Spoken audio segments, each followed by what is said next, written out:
In this video, we're going to be looking at what the heck are we supposed to do with all of these stickers that come with the Redcat Gen 9. If you're new to the channel, welcome. My name is Troy. This is Roadside RC. You'll tend to find me bashing and crawling and drifting and racing, plus doing product review videos and how-tos. Been doing a lot of work with the Redcat Gen 9. We've tucked the bumpers, raised the side rock sliders. We've cut the body a little bit in order to streamline it, and we've put on different wheels and tires.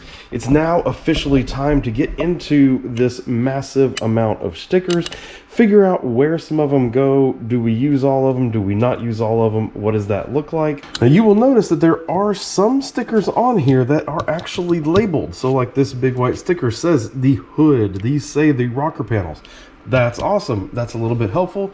You'll find, however, that most of these are not. They are optional, and they are for you to figure out if you want to use them. So what I've done is I've actually done some research. I spent a lot of time on the computer digging through different videos and images of a International Harvester, that 800A, to try to see what does some of the ones look like that people have done out there. Not the crawler version, but the full-size version.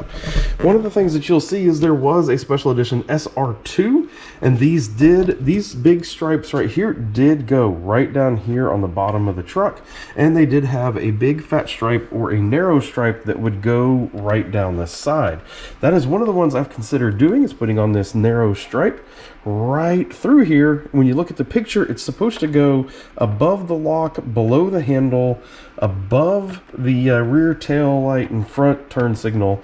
But the problem is I see this Scout logo. Looks like it's like right in the way of doing that. It looks like it's going to go right through that V on there. That's unfortunate. It may mean if we want to put that on there that we have to sacrifice that one. This cut in here, when you look at full-size vehicles of this, sometimes this part was painted white with a white removable hardtop. We don't really have that exact sticker here unless we customize one of these stripes to go in that location, but you do have these black and gray stripes that could look pretty good right there at that location. We're going to look and see. I don't think we're going to want these stripes and the white body line across there. That's probably going to be too much. And then as near as I can tell, this is all interior right here. These kind of look like floor mats, and like that they would probably fit right there on either side. Maybe this right here is a part of a floor mat back here. Honestly, I think this is going to be up to us. At first I thought these were gas fillers, but they are not actually. These look like speakers that you could probably put as stickers somewhere here on the inside. Gas fillers are over here.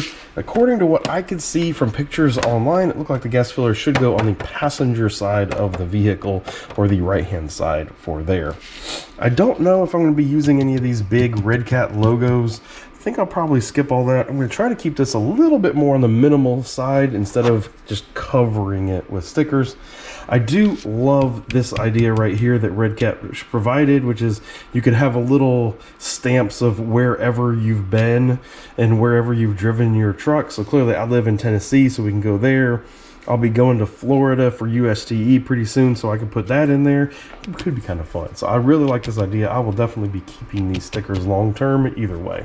I think I'm going to start with these interior stickers and look at some of these these floor mat stickers, and work on that part first. Redcat actually does have all these stickers pre-cut on the sticker sheet, which is really, really nice. You will find there's a lot of companies that do not do that. So that is great. As you're putting on the interior stickers on here, this cage is really a problem. I've considered trying to take the cage out, but the truth is, it's a lot of screws, and I think it'll be fairly complicated to get it out.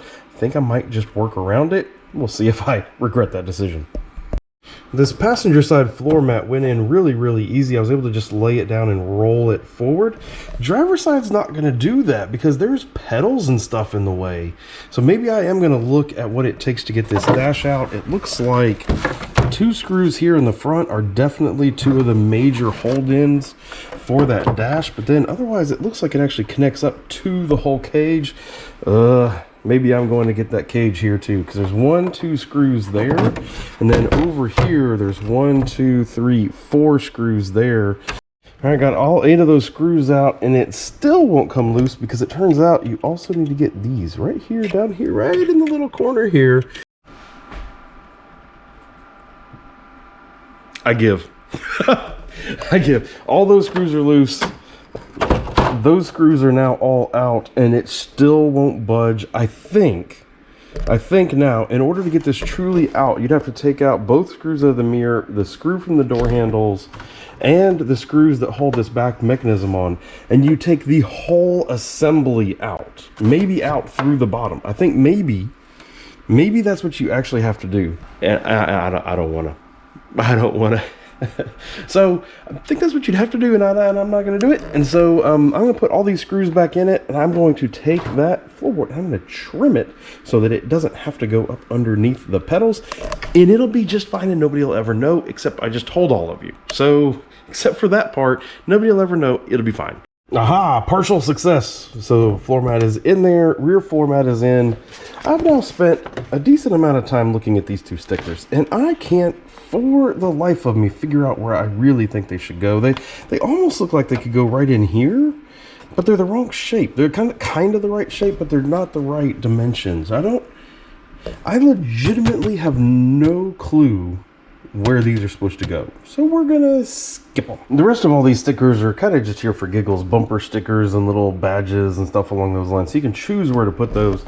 I put 2 of the bumper stickers right here on the back panel because I like these 2, the problem no problem, and then the eat sleep wheel. I think those are kind of fun, so I'm gonna leave those back there, but clearly those can go anywhere. I want to turn my attention to these big stickers because this is clearly going to define a lot of the path forward here on the outside of the vehicle. What I'm going to do is actually cut around these stickers, and that way it'll actually allow me to lay them on and make sure that I'm comfortable with where they're going to go before I actually peel and stick. And this is exactly what you get to do when you do that. So now I have this stripe, and I can kind of see, all right, where does it need to start? Yes, it interferes directly with that V logo that was there. I'd have to hit it just right to get between the door handle and the lock.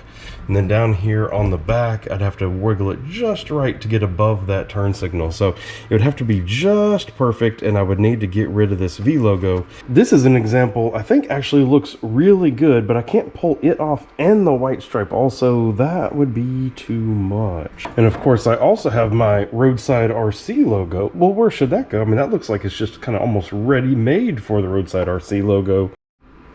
Now, to make sure I actually get these laid down and laid down appropriately, what I typically do is peel a little bit of the sticker and fold back the backing.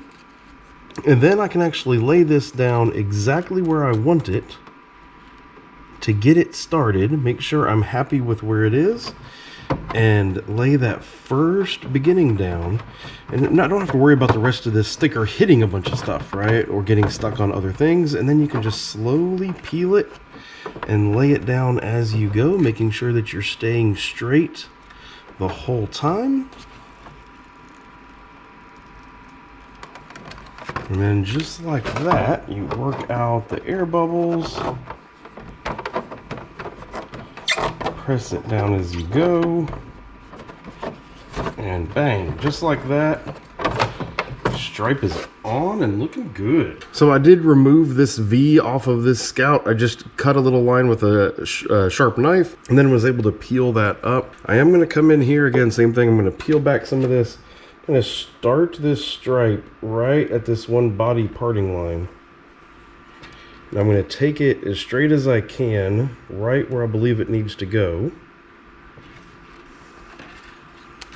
I'm going to try to do kind of big sections to make sure that it looks as straight as possible as I do it.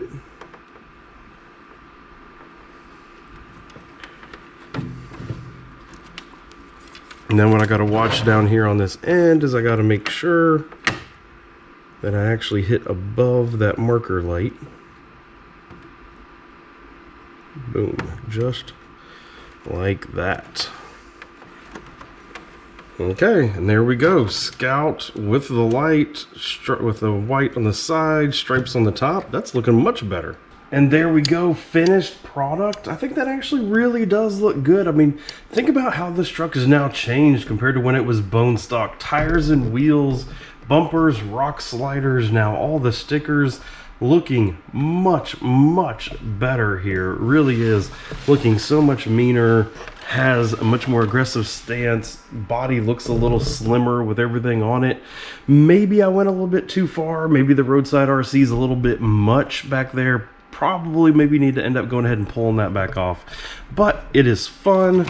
I even went ahead and put the Tennessee sticker on there because that is where it is officially driven, and as I go other places I want to keep expanding that out. I think that's a really fun idea, and I appreciate Redcat doing that. So if you found this video useful, I really do appreciate you letting me know down in the comments. I have a lot more Gen 9 material over here in a Gen 9 playlist and more coming. So stay tuned and we will see you in another video. Thank you and goodbye.